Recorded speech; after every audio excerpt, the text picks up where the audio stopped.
We've been looking at a lot of alkanes, hydrocarbons that contain carbons connected with single bonds, so something like this, all single bonds. But we've also seen so far this semester some functional groups. We just haven't had that word for it. So a functional group is going to be an atom or groups of atoms that have specific properties, something like a family. All the Hans are tall and like science and like sports. So something family properties, or like the taxonomy in biology where you have everything in a certain species looks alike or acts alike. So we have something similar in chemistry, except for we're looking for bonding patterns, and those go with physical and chemical properties. Here's a couple that we've seen so far. We've seen nitrogens, and when that nitrogen is connected to hydrogens, we didn't have the word for it yet. This is called an amine, but we knew that this was a base, right? And that ends up being a functional group or pattern that we see in our chemical structures. Here's another one that we've seen before too. Remember what that was called? It was an acid, or I think we had the whole word carboxylic acid before. So that is also a functional group or a pattern that we're going to see. Here's one you haven't seen before, although I've mentioned it a little bit as we went through these slides. Here's a carbon-carbon double bond, and this functional group is called an alkene. And then here's one that we'll see a lot of. This OH, it looks like a base. However, this is not a base, because it's covalently bonded to carbon. If you look back at chapter 8, bases with OH were bonded to metals with ionic bonds. So this is actually called a hydroxyl or an alcohol. So we have amines, acids, alkenes, and alcohols. And one of the things we want to start to be good at, we did this a bit in chapter 5 where we looked for oxidation and reduction, is focusing in on those functional groups and looking for changes in them in our reactions or problems.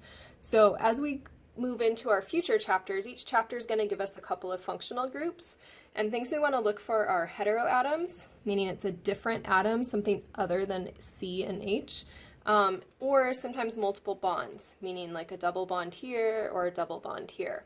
So those are things to look for as far as functional groups. And as you look here, I'll leave this for you to practice, but see if you can spot any of these functional groups on this large molecule here. The other thing we want to look at on this page is reactions that alkanes can go through. So as we progress through chapters 11 through 18, we'll see functional groups, and we'll also see a lot of different types of reactions. So alkanes, we don't consider that a functional group. That's just kind of our baseline. They don't have a functional group, so there's nothing very reactive or special about them, but they burn well, okay? And so most of our fossil fuels are actually alkanes. So you need to be able to recognize the reactions that alkanes go through. They go through combustion reactions, and be able to predict the products.